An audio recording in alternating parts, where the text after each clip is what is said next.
What's up, everyone? JD here, and welcome to a Stream Raiders unit tier list. I've got all of the units out in front of me. I have sadly made the decision to take off all of my awesome skins, just for visual clarity, so you guys can see them and react to them a little bit easier.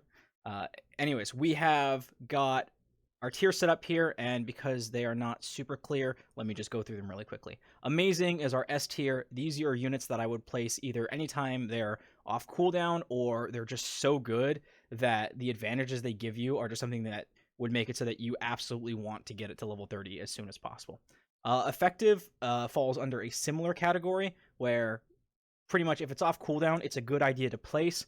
These ones are also really, really good targets for Epic, but they're actually a little bit better value when you Epic them than when you don't. And so you might want to save these ones for when you've got the Epic available. They can still do a ton of damage. They've still got incredible potential.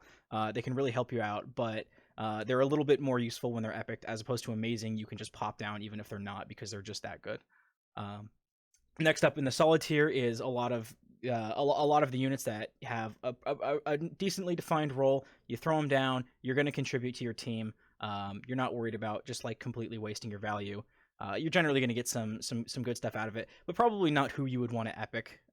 Probably not who you're going to want to invest all of your resources into. And again, not as high of a potential as maybe the effective and the amazing ones. Situational, despite being situated under three other tiers, doesn't mean that these are worse units necessarily. These ones can also have really high potential if you use them right, but they are a little bit difficult to use and get value out of. So you have to be sure where you're putting them if you want to make sure that you're not completely wasting them. Because some units you put them down and you can say, okay, oh cool, I can see the target, I know what I want to get done, but your units can just evaporate in front of you and actually not give you any value. So you have to be careful with these ones. High potential, but very very low floors for these.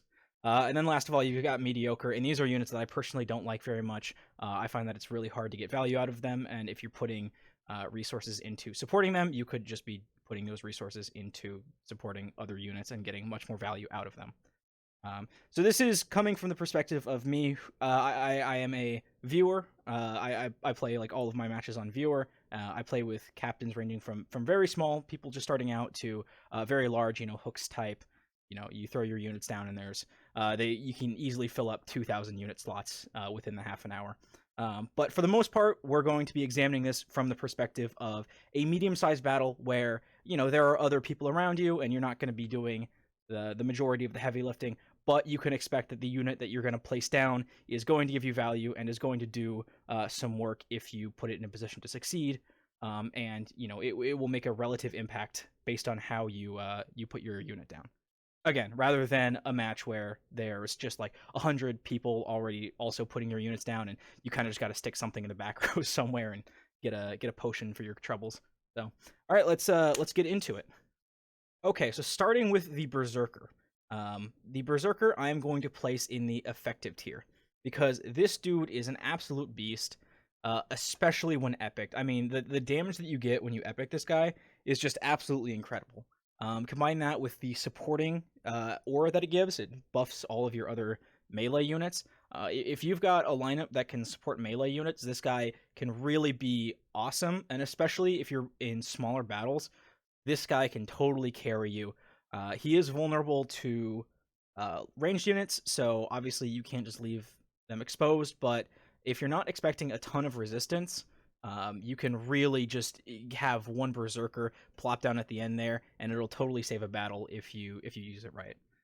Um, and let's go with the Monk next. We're gonna put the Monk in solid, and the Monk probably has a higher potential than I'm giving it credit for, especially because you can make it the Grand Monk to make it basically a pseudo healer, or you can make it specialize it in a different way to do more damage to armor, and that really helps working on the front lines. It's very versatile. It really is on the border of solid and effective for me. Um, as a unit that can do a lot of melee damage, can do a lot of healing. I think it's very if solid all around. I probably wouldn't put it in the same role as Berserker in terms of wanting to give it DPS. And if I were to epic it, it would probably be for the purpose of supporting my team rather than going out and doing damage. Because it is a support unit, it gets targeted by rogues and stuff like that. So you got to be a little bit careful there. But it is a very very solid pick, as a lot of these purple ones are. And speaking of our next one, the Centurion, I am also going to put as a solid tier guy. And don't get me wrong, a Centurion has a lot of health, certainly, and the buff that it gives other armored units is really nice. So why am I putting it in solid rather than effective? Well, given that it's less tanky than some of the other units in the armored class, I would be hesitant to give it an epic because make it take up a lot of space. Because really, it's almost better as a supportive role than it is as a frontliner. If you've got tanks and paladins in front of you, you'll probably want to put a Centurion behind them and really buff them up. You can stack Centurions and get really good armor buffs going on, and really, especially if you've got Centurion, Paladin, Centurion, you can really make a formidable frontline. But by itself, the Centurion does need to be comboed with. Well, by itself, it needs to be comboed. It needs to be comboed with other things to give it the best impact, and it doesn't have the highest health pool. So I'm going to put it as a solid pick. Again, if you've got one and you can put it down, you're probably going to get some good value out of it. But solid tier it is for me. And we're also going to put the Musketeer in the solid range. Again, very good unit, probably bordering on effective, but the only thing holding it back is that I probably wouldn't epic it if I had a choice between it and another one of the ranged units, which I'll go into later. But, I mean, given the structure of Stream Raiders battles, where a lot of the time in PvP you've got two front lines battling it out, and then the ranged units wailing on each other. If you can get a tight clump of units in your PvP battles and have a lot of enemies coming towards them, your ranged units can do a lot of work. And the Musketeer really shines in these situations. It really supports your ranged units very, very well. Especially the one I have, the Volley Master Musketeer, increases the range over which it can boost damage. And that, I mean, if you've just got a clump of archers and artillery and bombers and musketeers, I mean, those things will tear through anything that comes into it. So very good unit, very good when comboed with other units. But again, it sort of does depend on there being other units for it to buff. And I probably wouldn't epic it when I have a couple of the other options available to me. Now, our last rare unit is the Focused Flying Rogue, and this one is kind of the poster child for situational, because it's definitely really, really nice on PvP maps where you've got gold chests that you can go after, housing structures that you can hit from range, and even if there's not, the fact that it can do damage from range and it is immune to ground stuff can really make it an annoying unit to place down for your enemies. But you've also got to be careful because it doesn't have any protection against range damage, and so it can get taken out fairly easily. But again, it's very good for getting you gold. It's very good at dealing a sizable amount of damage from long range. So you just have to be a little careful with how you use it, but not a bad unit when you use it right. All right, let's get into the rare units. And our Heavy Paladin is going to be our first amazing unit because, oh my god, the health pool on this thing is just incredible. It has the single most defense of any unit in the game, and it's just, like, relative to the resources that you can put into it, right? Again, it's so much easier to get a level 30 Paladin than it is a level 30 Orc Slayer, right? And so for the base units, the Paladin, it has the highest defense, and it is just such a massive tank that unless you're going against a very high level boss battle where it's like the boss does like 300 damage per hit or something like that, and you've only got yourself and a couple other people placing units down, in which case you're probably going to be screwed anyways, and the Paladin isn't the right tactic.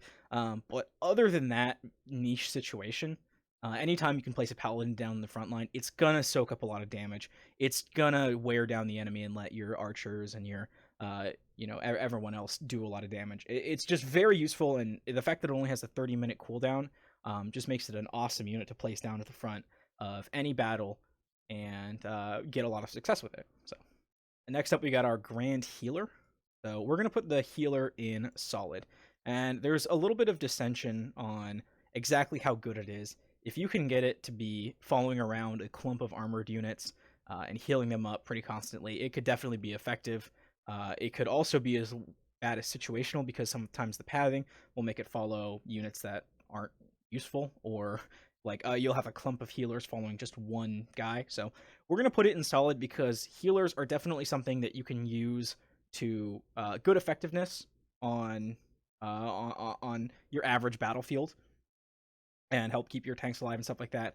Having healers is usually not a bad thing. If anything, it can be not the best resource that you can use, but having a team with a healer or two versus having a team without a healer can definitely make a big difference, especially in battles that are larger, or if you've got lots of ranged enemies that are going to wear you down, and you can't just rely on a couple of berserkers to just run around the battlefield and kill everything before they die.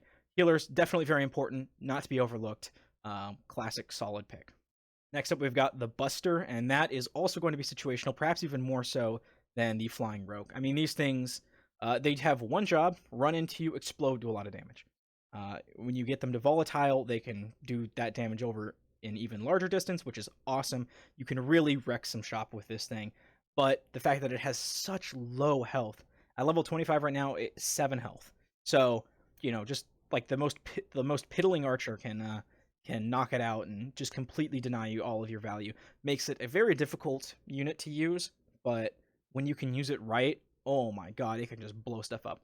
Especially if you've got maps that have structures that border your placement areas, which a lot of the Halloween type maps had, if I remember correctly.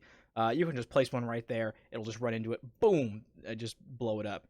Very useful, but again, very situational, given the fact that it's so high risk, high reward. The definition of a glass cannon.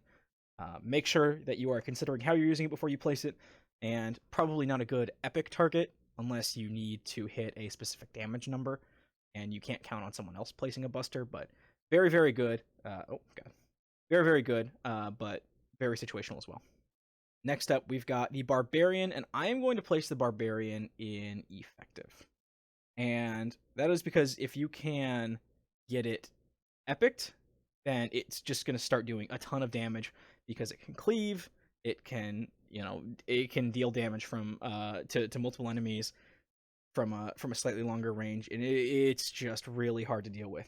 It has the same disadvantage as the Berserker, as it, if you don't protect it from range attacks, then it can kind of, fall over if it can't reach whatever target it's going to. But as long as it's got adequate protection from that stuff, then, I mean, one flag bearer and this thing just starts like mowing down enemies. So again, a very good epic target, very powerful if you sustain it.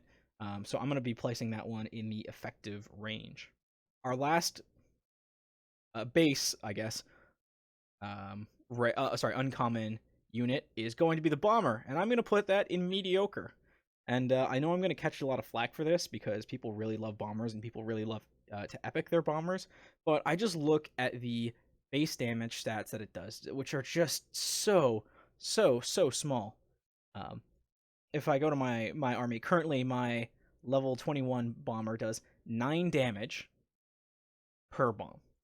And that is, to be fair, to be valid, that damage is spread out over, a range, so you can actually deal, multiple times that damage every time, you attack. But given how much damage other units can do, how much damage they can do, the Musketeer can shoot faster.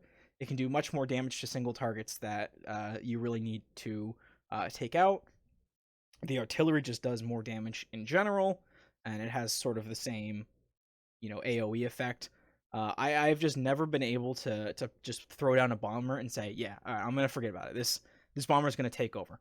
It just doesn't seem to get value a lot when I place it, and so it's going to be the entry that is going to start off our mediocre category.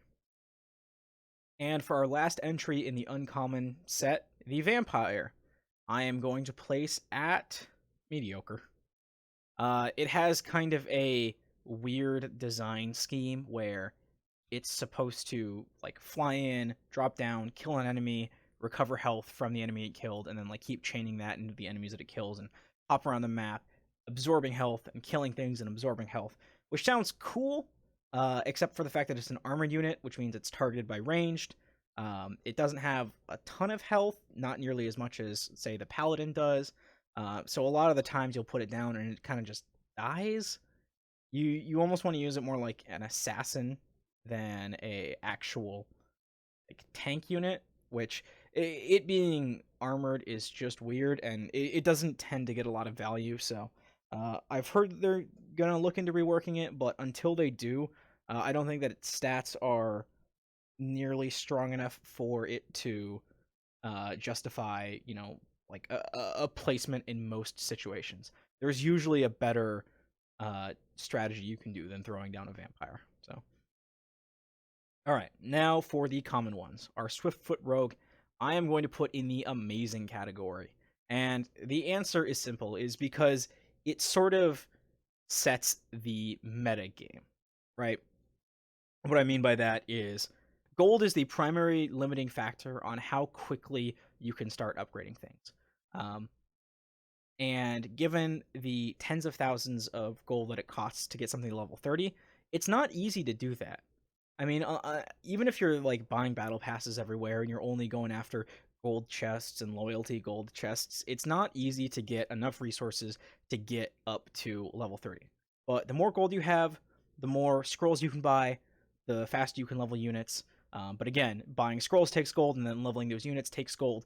So it's really hard to get. But with the Swiftfoot Rogue, you not only get the advantage of a very powerful unit, but you've also got your best option for reliably going after chests and stuff like that, going after banks in the orc, the orc banks for those maps that have those, the present piles for those maps that have those, the haunted houses and stuff. It's a very versatile unit. The fact that it lets you go after gold and kind of hoover those up in certain maps is really good, and like treasure troves. Treasure troves is the one that I was thinking of when I was listing all those other examples, but I couldn't quite get to. But in addition, it's actually just a really solid unit on its own. It goes after important targets. It deals 50 damage a hit at level 30 with a pretty big health pool, and it shrugs off range damage really well, and it goes 2.5 times speed. So if you are looking to deal damage and get value on a small to medium sized battlefield, and you've got targets that the rogue are going to go after, you can absolutely throw down a rogue and expect it to do a number on whatever you're setting it after. Plus, when you epic it, the numbers double. It's this insanely fast unit that's really, really hard to kill. It'll hoover up any gold that you want it to go after. So, in my opinion, one of easily my favorite unit, a very, very impactful unit. When you place it, sometimes you don't want to just place it on the front line. Sometimes you want to place it on the back line, and that's really the only criticism I have for it. Is like you have to be mindful of where you place it, because sometimes you need other units to engage so that you can either slip in and destroy a support unit, or something like that where you don't want the rogue to be the first target. But really, other than that, it's so useful. It's very powerful. It's extremely fast. Definitely my favorite unit to use in all of Stream Raiders. Okay, going on to the Warrior. I'm going to put that in solid, because it does sort of what the Berserker and the Barbarian do. It doesn't have the advantage of buffing other units. It's not quite as strong as the Berserker. It doesn't have AoE. When you put it to when you make it vengeful, it can deal damage on death and kind of take out whatever's around it, which is very, very useful unless it's getting peppered by ranged units. It's a solid unit. You have to make sure not to just like mindlessly throw one in the front line where it's going to get killed, or in the back where it's not going to reach anything. But you can throw it down and get some good value out of it. So not the worst choice. I think that is a pretty solid, I suppose. And speaking of solid, we've got the Archer. Archers are a pretty decent unit, and once you get them out of their early levels where they really just don't do a lot of damage, which gets really annoying, as long as they can do enough damage to do enough to a target, or one shot lesser targets that are, you're more scared of swarming you than anything else. It's a decent unit. The fact that it's ranged by itself just makes it very useful. It's kind of weird that I'm putting the Volley Master and the Archer in the same place. There's an argument to be made that the Warrior and the Archer belong in the situational, being categorically worse than the Berserker and the Musketeer, but they're not bad, and you can put them in. You do want units around them to support them, I suppose, which is kind of the same principle as the Centurion and the Musketeer. So that's why I'm putting them in the same tier. But you can get some value out of them. So I'll give them a solid. And then speaking of solid, I'm gonna put the Flag Bearer in solid also. And again, there's kind of a continuous theme with all of these that they can get value. Some of them can get a little bit more value than others, but you want other units around them to support you, and you probably wouldn't epic them if given the chance. Useful, you can place them down and not be worried about completely wasting them, but you kind of have to think a little bit about how to get the best value from them. Flag Bearers are very useful, and they actually, you can make a case for them being effective because you would really want them. Like, if you don't have a Flag Bearer, you're gonna feel it. Just because one Flag Bearer, especially the Mighty Flag Bearer, once you get to level 20, can just give so many people such a huge damage advantage that it's really going to change the course of the map. But you do need the right units around it to support it. If you've got a front line of only warriors and you're facing all archer bots or whatever, then you're not going to do anything anyways. So you do need to think about how you're using it. But as long as you've got a Flag Bearer there, it's very, very impactful. Probably, maybe. Somewhere between probably and maybe the most impactful of all of these solid characters if you place them down in the right situation. And finally, we've got the tank. And I'm going to put the tank in the situational category because it's not as strong as the Paladin. It doesn't give you the defense boost of a Centurion, and it's obviously not as good as as an Orc Slayer. So the tank, you just have to be careful about where you're putting it. You can just throw it down in the front line kind of mindlessly and probably be fine because there's not a ton of other places to put a tank. But generally, if you've got a Paladin up, if you've got a tank up, I'd probably put the Paladin down. If you've got a Centurion up and you've got a tank up, I'd probably put the Centurion down there, honestly, too. You can just get more value out of it. So we're going to give the tank a situational because it really has one thing, and that is being a source of being a target for fire that doesn't have a super high ceiling, and you can kind of, if you don't place it right, you can just kind of screw up and just have it walking around doing nothing. So situational it is for that. Now on to our legendary units. The Orc Slayer is going to be our next effective unit, just because like the Paladin, it is just very, very powerful in so far as the fact that it just has an insane health pool. Easily, it very quickly overtakes the tank. Even at you can put 5 levels into Orc Slayer and 20 levels into tank, and already you have a better Orc Slayer. Like all legendary units, it's got the 4-hour cooldown. It's difficult to level up, so you have to be mindful of that. And obviously, if you have a level 1 Orc Slayer and you've got a level 30 tank, a tank might be the better option. But given how relatively easy it is to get it a couple levels and get it up there, it's pretty decent. And when epicked, this thing is an absolute beast. Its health just goes through the roof. So as a really good epic target, I'm placing the Orc Slayer at effective.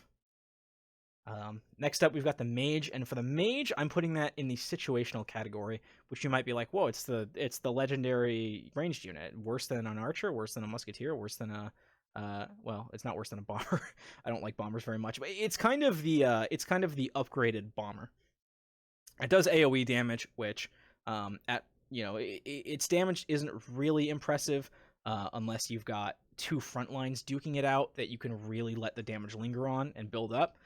In which case, yeah, same thing as the Farside bomber. You can get some decent value out of it, but a lot of the times, if you're going after a large number of targets or something like that, or if you don't have good support for it, the Mage can kind of just sit there and then lose a duel to an archer because someone has it at level 30 and you've got yours at level 4, and the archer can just kind of hit yours twice, and it's hard to use effectively all the time, and you've got to be careful about when and where you're using it. Again, definitely best paired with flag bearers and musketeers to increase the damage. Best used when there's lots of tanks that the enemy is coming at you with. So putting it in situational, I don't like to use it if I don't have to. So that's gonna be my placement for that.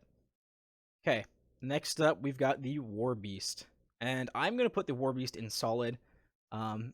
It's kind of on the border of effective and solid for me because, like the Berserker, it's a really good epic target because if you throw down a War Beast, give it a little bit of support with the Flag Bearer, maybe a healer.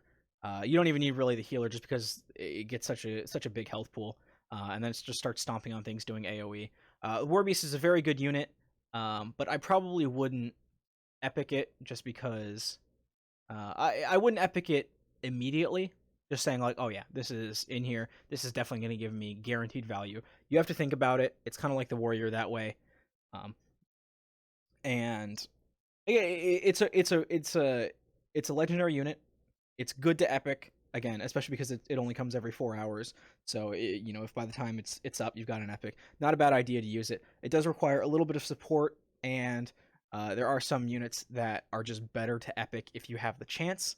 So that's why I'm going to put it in solid. Again, kind of a toss-up between effective and solid, but I'm putting it in solid just because, again, it's harder to level up. It doesn't give you as much value as a low-level melee unit as, say, a high-level Berserker or Barbarian would. So that's my rationale for putting it in solid. Okay, on to Balloon Buster, and you're probably not going to be surprised. This is going to be situational. A lot of the same things as the Buster. It can get really easily sniped by ranged units and just not get to where you're putting it. But if you can get it to the boss that you're putting it after, it's absolutely like super impactful. Most impactful single unit burst value in the game. So I mean, not much to be said about it. I think you don't need to level it up very much, which is one of like the really really good things about it. Its damage scales very very slowly. So right off the bat, it's already like an insane unit to use. But again, the fact that you can just get 0 value out of it so easily keeps it in situational. Not necessarily worse than some of the other solid picks or even effective picks, but you do have to be very careful how you use it. And in the effective category, we're going to put the artillery. This is definitely my favorite epic target out of all of the effective units, because an epic artillery unit, again, it sort of does the same thing as the bomber, except it does it from a massively increased range. It does way better damage. And it even like has bonus damage against epic units, large units, boss units, stuff like that, which is just really really nice. It's very easy to put it in the back.